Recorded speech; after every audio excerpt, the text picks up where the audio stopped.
peteng dedet limengan jagat negari Mandura. Kaprabawan duh kita ninggali Sang Nata Prabu Kunti Boja. Bleduk mangampak-ampak Warkuku sing Sendhawa. Labet kathahing raja penglamar ingkang ngepung negari Mandura.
sumya pratangga windu iyat amun-amun lerek gumampang maletik mancol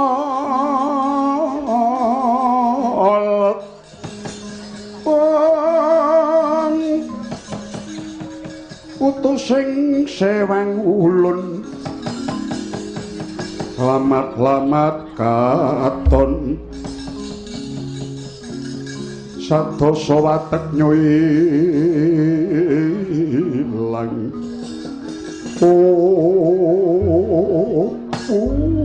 la la la lo bo bo bo bo bo bo bo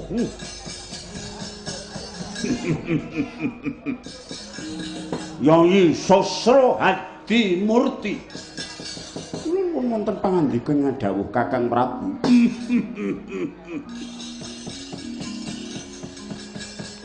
Loku budal saka negara Simbar Manyura wis watara 3 candra klungguhan iki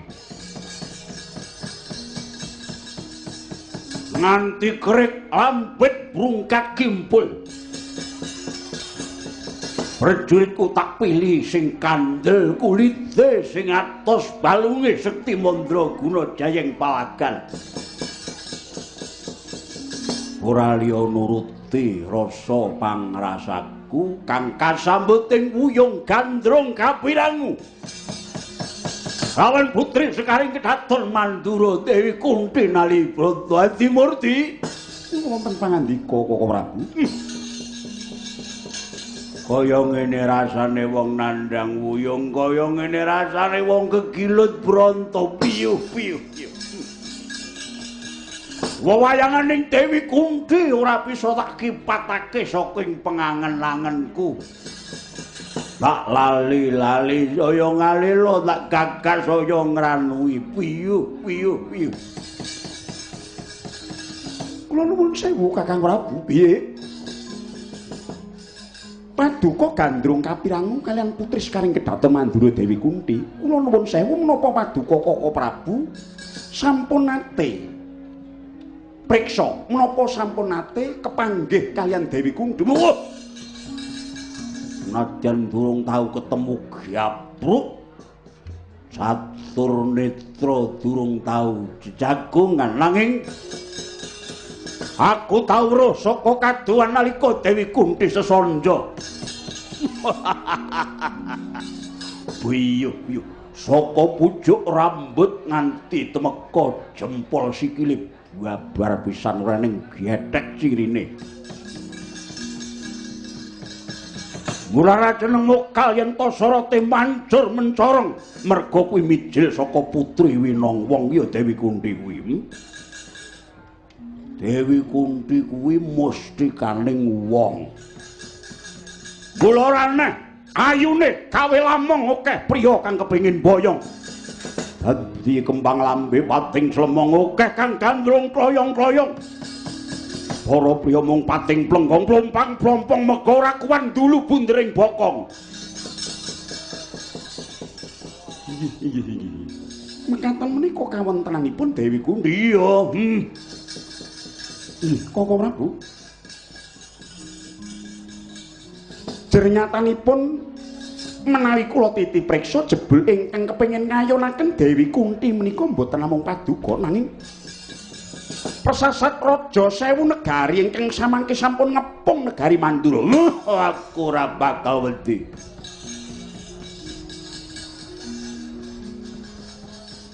Tekadku kang kaya mengkene tak sangoni gregeting usik ing rasa katresnanku merga Kunti nyata putri tetungguling memanis.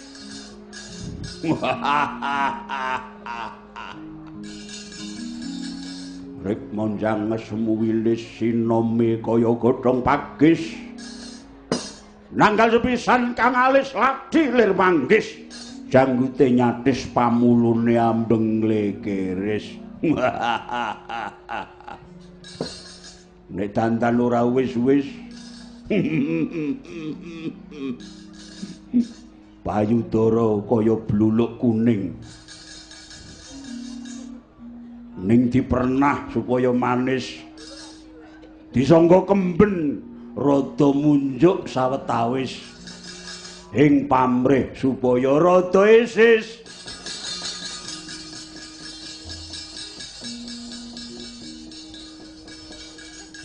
Pancen bener pun piye kok leres ditekemun mboten sangkuk astanipun kados gendhewa dipun tekuk drijine saya merit pucuk padaran mboten blendhuk bakange nyenting munjuk disawang saka mburi cundhuk saka ngiringan mathuk nek didelok kok ngarep pengen njuk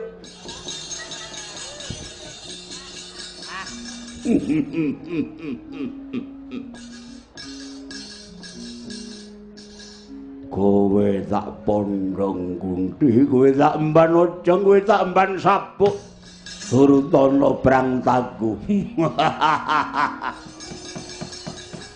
ganti bojo ora bakal tiba ing parang rinojeng nanging tiba ing kasur pabut dadi nimbok ratu ing Simbar Manyuruh dipekteni wong sak negari disunggi-sunggi para nerpati. Pokok Tejo Mantri kula. Upamaku klakon ngrabi Dewi Kunthi Mandura piye kok janggrungan 40 dina 40 bengi tanpa leren. Nek pun niki 3 sasi melih wayangan. Nggih.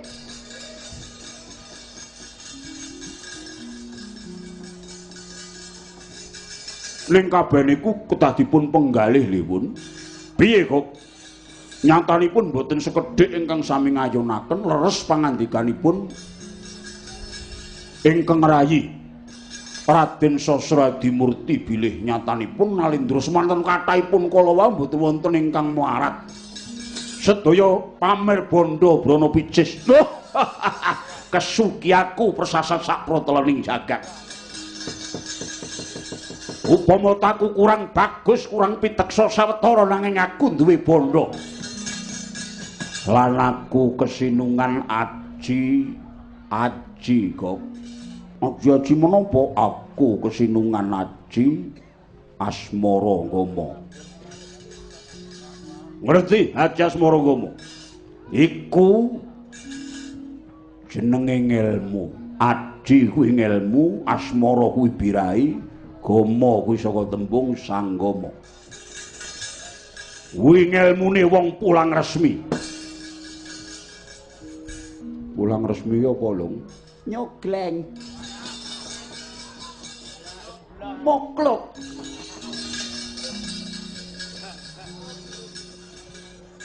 Ning sampean duadu kaya ngoten niku nun sewu sinuwun. Nek sing kula ngerti niku pigunane kakung sing gunakake ngelmu Asmara Gama niku wonten loro kanggone wanita sisihane supaya ngrasake lega lan marem wareg batine entuk jatining pemarem ingkang angka kalih kanggene turun diacap supaya tedhak turune dadi putra-putri sing becik lahir batine raga jiwane lan tumindake dadi mboten angger kok ngoten niku le namake. Ora peduli. Upama klunthi lakon dadi karmaku mesti entuk jatining pemarem. Lho Kang sapa iku besok tak ngenteni apa? Yai Hadimurti. Kula wonten dawuh. Tak enteni nganti kari telung kedepan kas. Ora cetha wangsulaning wong Mandura Jajakana. Yen perlu kantolen kapurancane najan jaganga sing jero beteng kandel. Dawana prajurit hampyak awur-awur. Obangen Mandura.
Maju,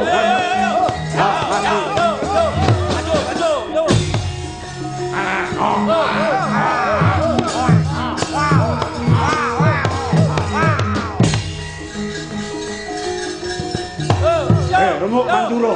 Rembuk Manduro. Opo iki? Opo iki? Maju.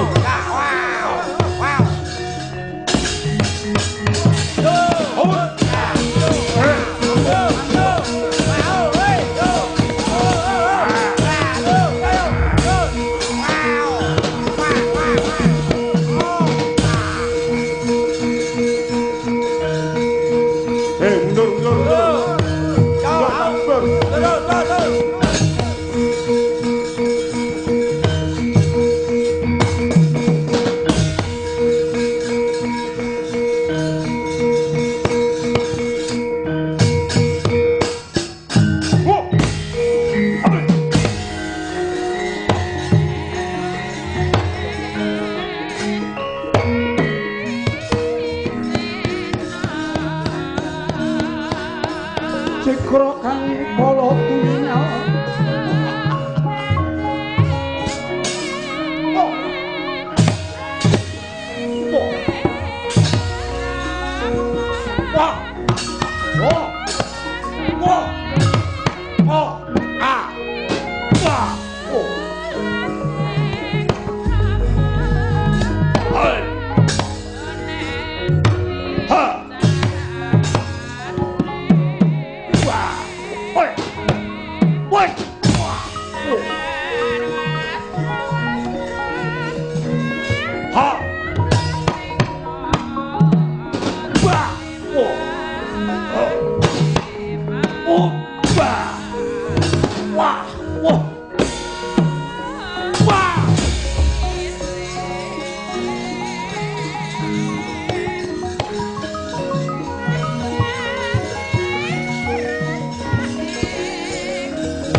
Wah, hoi.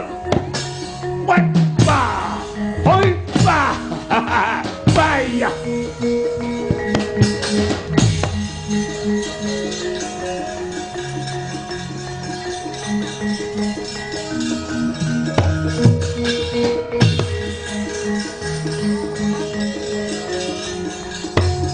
Wah, wah. Wow. Rembuk negaramu, ha? Wow. Wah, wah.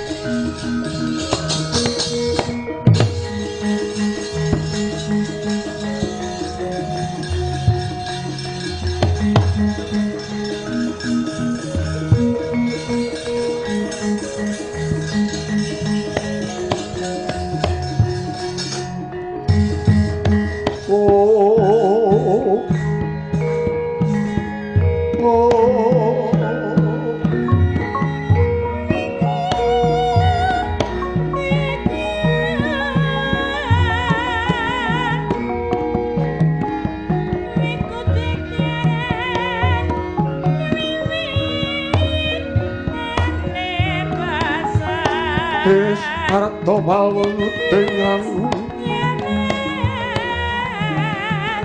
tresing karsane sun dening ganyut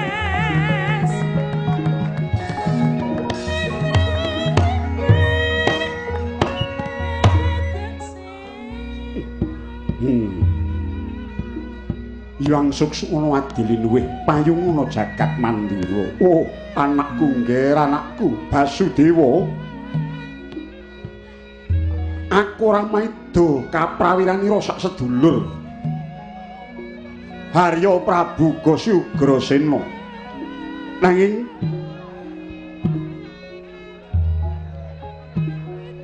rame-rame ing dumadi ana ing negara Mandura iki ora bakal bisa disigek.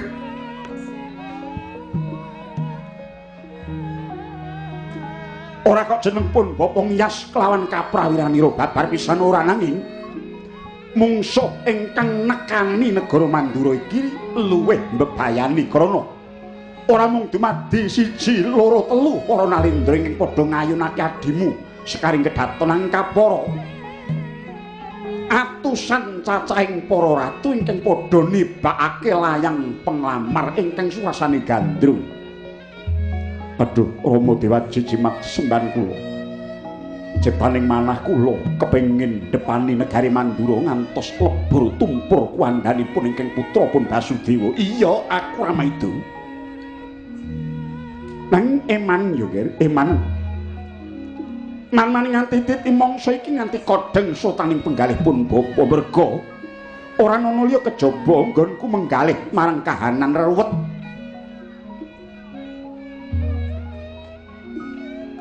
Ya kaya ngene iki abote mengku bawat Praja Nyakrawati Mbau Denda dasare ingkang dadi tok sumbering perkara adimu si Kunti Nalibrata engga titi mangsa iki mung tansah ngurung diri ana ing patunggon. Tak timbali ora keduga ngadhep. Nganti wah kaya ing pambudipun bapa nggonku bakal tumindak mangka kudune ingsun bisa paring mangsulan marang sapa wae ingkang bakal mondhong si Kunti Nalibrata. Nang kabeh mau kudu aku njumbuhake rasa pangrasane anak wadon. Oh, nggih. Kaya ngene iki abote duwe anak wadon ingkang ayu warnane. Persasat ngempit pedang ligan, sisip sembire luput katuwanggane bisa mbrabat awakku dhewe. Nggih. Rama Prabu. Nawi tetela mekaten lajeng kepareng paduka kadipundi putra paduka pun Basudewa nderek kepareng paduka Kanjeng Rama murih padang jinglang ingkang sinandhang negari Mandura. Saiki ngene wae. Manjinga jroning kedhaton patunggone adimu Kunti Nalibrata temonana. Maragake takonana yen to nandhang lara larane apa nanging yen ora lara kena ngapa? mung tansah ngurung dira ning patunggon yen to pancen gegelan. Gelo perkara apa, Lho? Sawise wis cetha mungguh apa tengking dadi dasare. Timbalana adimu si Kunti Nalibrata ngadhep ana ing ayun. Ing pamrih bakal tak adekake sayembara pilih ana ing pepanggungan supaya Nini Dewi Kunti milih salah siji para raja nerpati mbah para satriya sapa ingkang dadi woting atine. Kawula nuwun inggih ngestaken dawuh aja kurang deduga lan prayoga tak pasrahke Purba Asesa lakon iki sak utuhe marang sira Kulub Basudewa. Oh.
Yayah begowong peteng dedet limengan lamuk hangalingi sakupenging keputren Mandura cahyaning Sang Hyang Surya remu-remu hambabar cahya hanglayung lir socaning kusuma kingking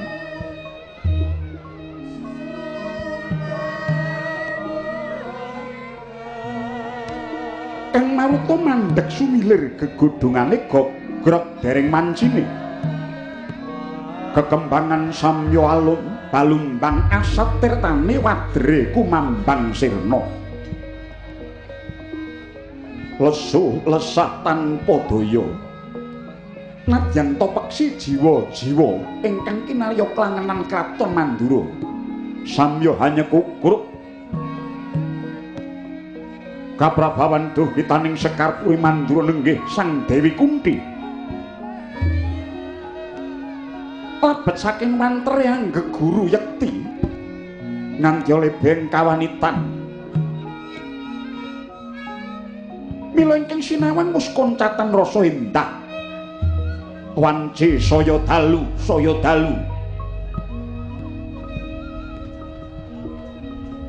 swara kenthongan pring ingkang uluk-uluk kumenclang mungguing tawang yekta rinasa kaya nyawa kang wis ora krasan melu ragane gedasih munyo hangasih-asih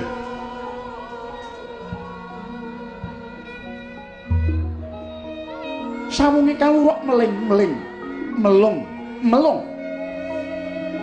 kaya hamelingi song pampenget dumadining lelakon ingkang sinandhang Dewi Kunti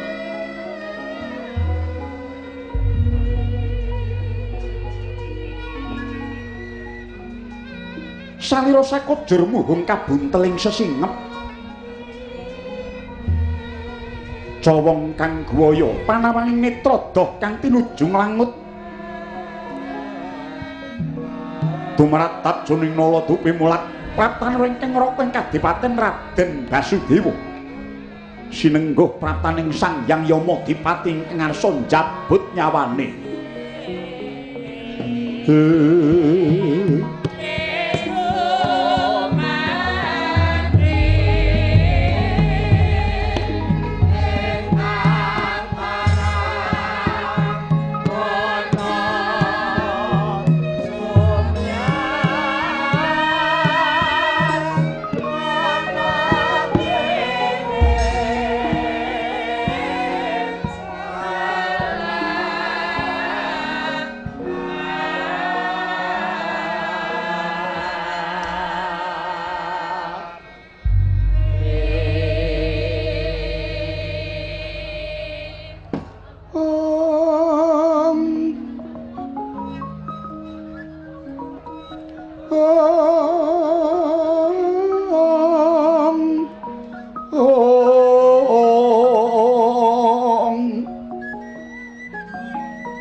surung-surung diwangkara kingken ler manguswa kang layon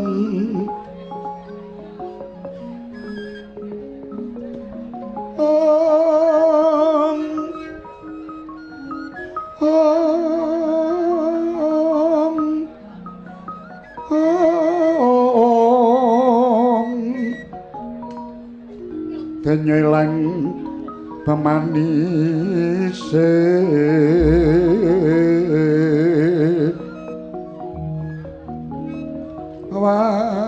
watananira layu kuma kucem rahnya maratani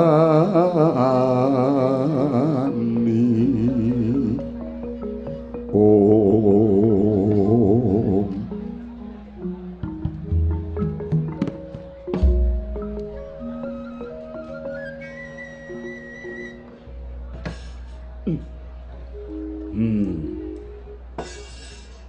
adikku di adikku wong ayu Kunti pun kakang prapta ana ing patunggone Siadi kudune aku nyawang sesawangan ingkang semake kudune pun kakang nyawang sesawangan ingkang nyenengake nggonku sawetara ora ketemu kelawan sira Yayi labet Siadi mung tansah ngurung diri ana ing patunggon nanging ya gene bareng pun kakang prapta ana ing patunggone Siadi malah ora metukake kanthi panembrama ulat kang manis tiba kosok balen Siadi marah suntut mbesengut kapara gumembeng was panira Kunti Yayi Siadi ki digula wentah dening Kanjeng Rama lan Kanjeng Ibu uga pun kakang lan kabeh sedulur-sedulurmu kersane wong tuwa kang kaya mengkono mau supaya ing besuke klebu sira Yayi dadi ibu ingkang utama ingkang bisa njunjung derajate ngusulan bangsa saora-orane mengkono nanging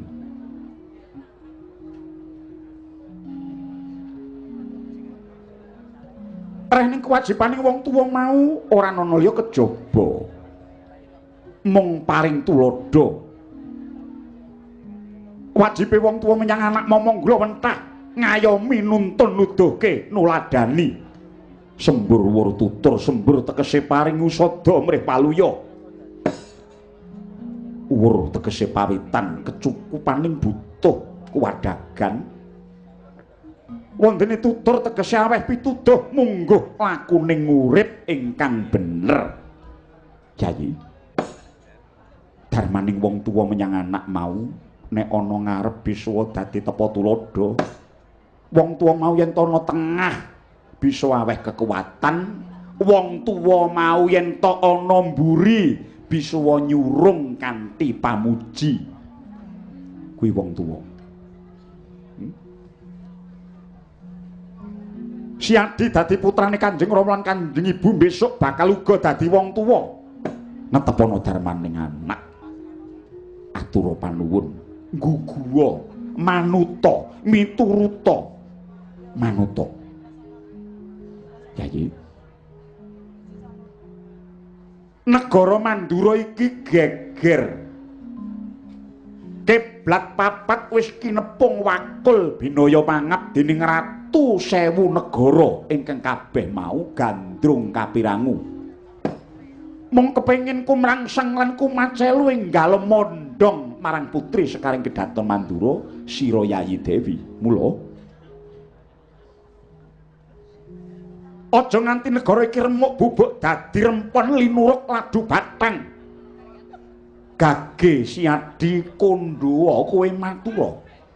Apa sababe Sira Yayi ditimbali ngadhep ana ngersani Kanjeng Rama? Ora gelem ngadhep, malah kowe mung ngurung diri ning patunggon. Saranduning awakmu mbok buntel kaya mengkono. Oh, Di.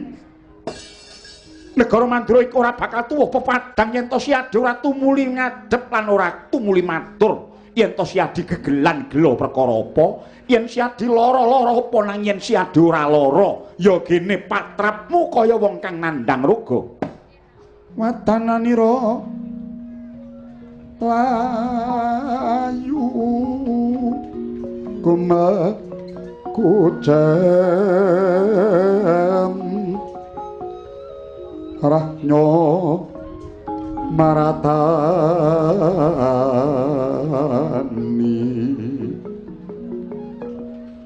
om.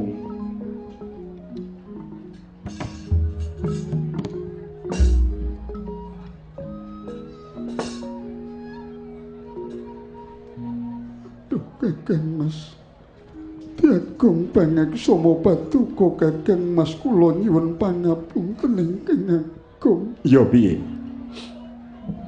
Sawetawis kula badhe matur wonten ngarsa Paduka Kakang Mas sesambetan kaliyan kawontenan kula ingkang kados mekaten. Nanging duh Kakang Mas, wonten suka lilaning penggalih Paduka nenggo nyrantos sawetawis kula badhe matekaji pameling Kakang. Tan samar pamoring suksma sinuksmaya pinlah ya ing asepi sinimpen telenging kalbu pambukaning warana talen saking layap liyep bengal uyup pindha pesating supenna sumusuping rasa jati om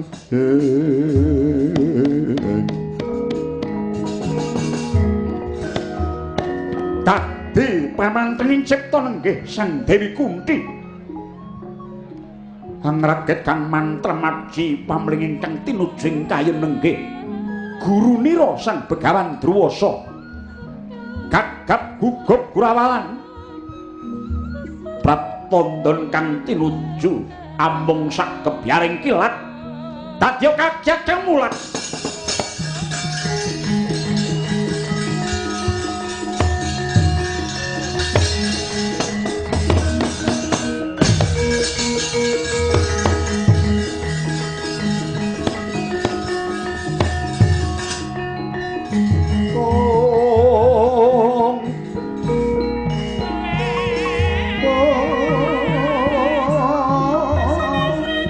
Pandita karya wangsit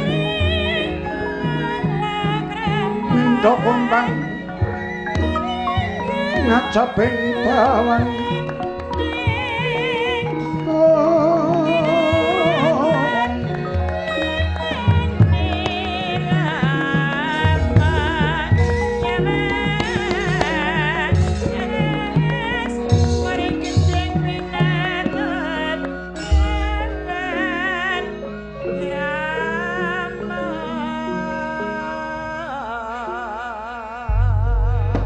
Anjelah ingkang puspitorum kasiliring samiron omri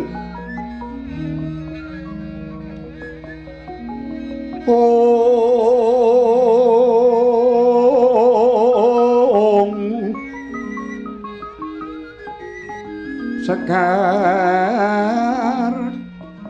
kadong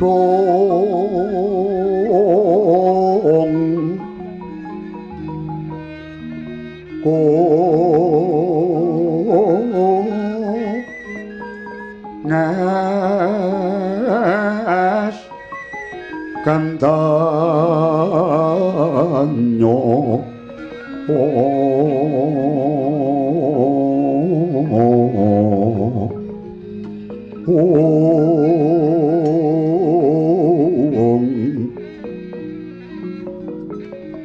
maweh traras renaning triya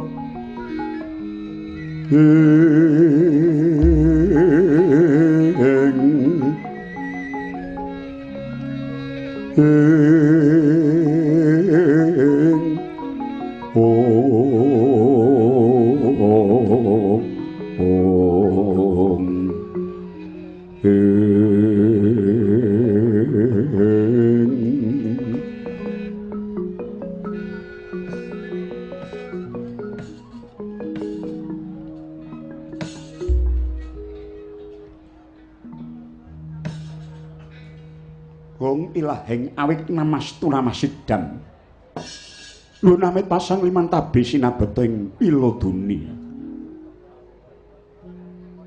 kula dipun timbali prapta wonten ing pura negari Mandura kula ngaturaken pangabekti mugi kunjuk andhaping pepodo paduka penemban iya Raden Ayu kula tampi andatosaken suka binging manah kula. Penemban Drwasa, aku ngaturake karaharjan sapratanira. Inggih, Raden Kadipaten, kula tampi andatosaken bingah amung pamuji kula. Katampiya, Raden. Ya, tiba padha-padha. Nganti aku gawok lan ngungun. Dadi mangsa iki dene adiku nandhang kaya mengkene.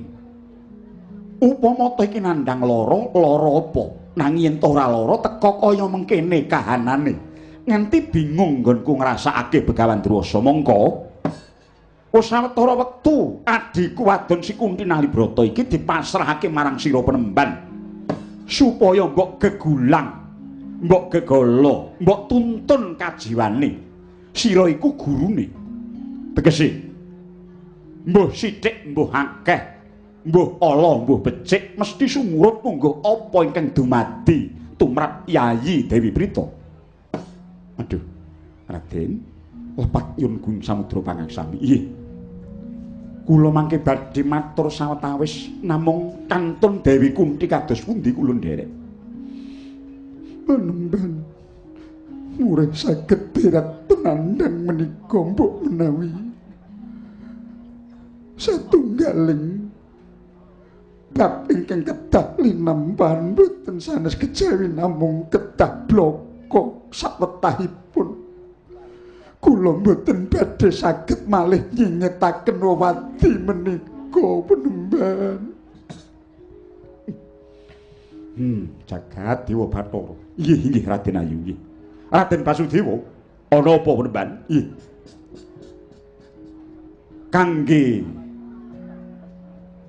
ngawekani supados samukawis menika lumampah kanthi rancak saderengipun.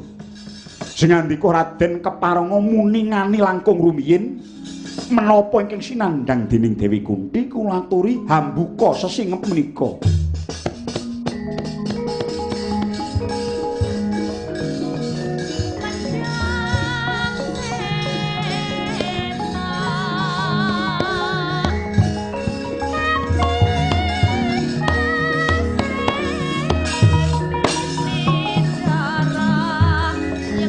Kong lakuning lekas lukita linuting kidong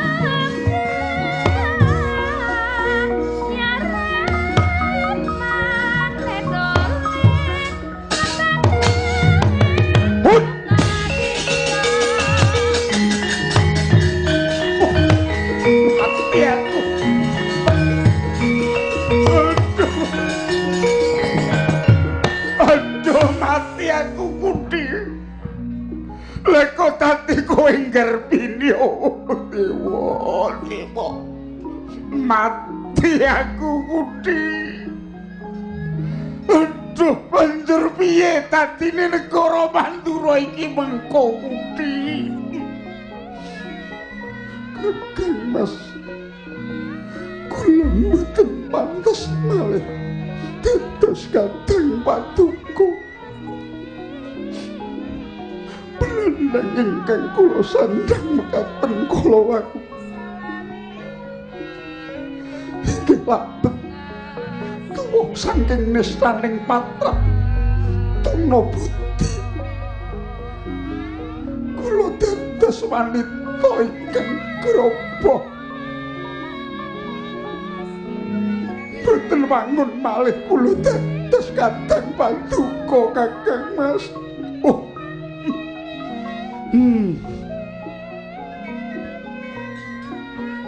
Durwasa, kowe aja klunah-klunuh. Rina wengi sing tansah cecaketan karo Yayi Dewi Kunti mung kowe. Ora iso madhangake lakon iki lan ora cetha pangucap kethok gulumu. Aduh, Raden. Laturi semene sawetawis.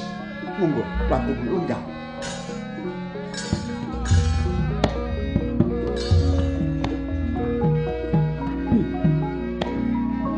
Aduh, Kunti. Nrucut saka gendhongan ucul saka ing kudangan. Oh. Nek dikungkung dikira aku wong kolot, ning bocah weton saiki nek dijarke ya pating plenthus kaya ngono kuwi. Kunti. Mongko kowe wis tau diwulang jarene wajibing pawestri kuwi mardi lan mersudi kawruh lan matrapake aku nuju marang kasampurnaning urip. Kuwi bola-bali diucapake, bola-bali mbok rungokke kupingmu. Matrapke laku suci. Sepi saka pamrih lan suprih sarta sinimpen ora kebondo apa wae kuwi wong wadon. Tabri gemi ngati-ati nastiti mugen rigen tegen tegese marsudi kecukupan ngrumat marang darbeke pinter nata butuh kuwi besok nek wis kula warga kudu nggatekake marang samubarang. Mugen tegese ora seneng lunga sanjan rigen bisa ngobetke. Tegen tegese mantep santosing budi ora dadi wong wedok lemeran. Kok kaya ngene sing dumadi Kunti? Yen perkara iki nganti kawanguran ratu-ratu kang padha nglamar Yayi Dewi, negara Mandura iki diadi rempun Durwasa.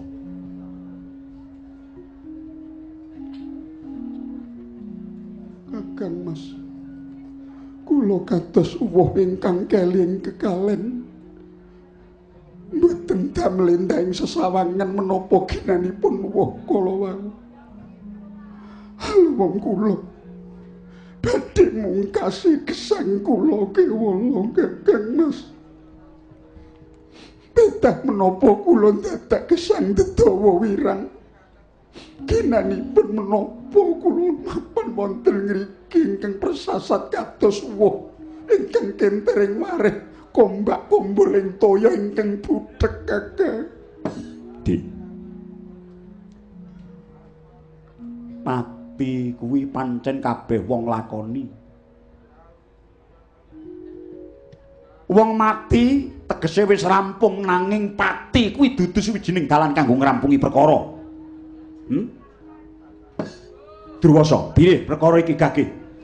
Critanana piye kok dadi ana lakon kaya ngene Durwasa? Nggih, Raden. Kula badhe criyos nanging cariyos kula menika sak wetang wis kewala. Iya, piye? Ngaten. cariyosipun kula wiwiti saking nalika kula pinasran dening Kang Rama Sang Prabu Kunti Boja supados nuntun jiwanipun ingkang rayi Dewi Kunti ingkang tumuju dhateng Karahayon kanthi srana wulang wuruk ing kautamen miwah ngelmu menapa kewala ingkang kedah kula paringaken dhamateng Dewi Kunti. Inggih, labet saking lantiping panggraita Dewi Kunti anggenipun nampi piwucal-piwucal kula ngantos buntas persasat ngantos tatas ing pangawikan. Inggih agal, inggih lembat. Yo, aku ramaido pancen Kunti ku bocah wadon nanging lantip. Inggih. Pramila menika labet saking setya bektinipun dhateng guru. Inggih, labet saking anggenipun tumajuh ngesti dhateng piwulang-piwulang kula mila gogloh raos kula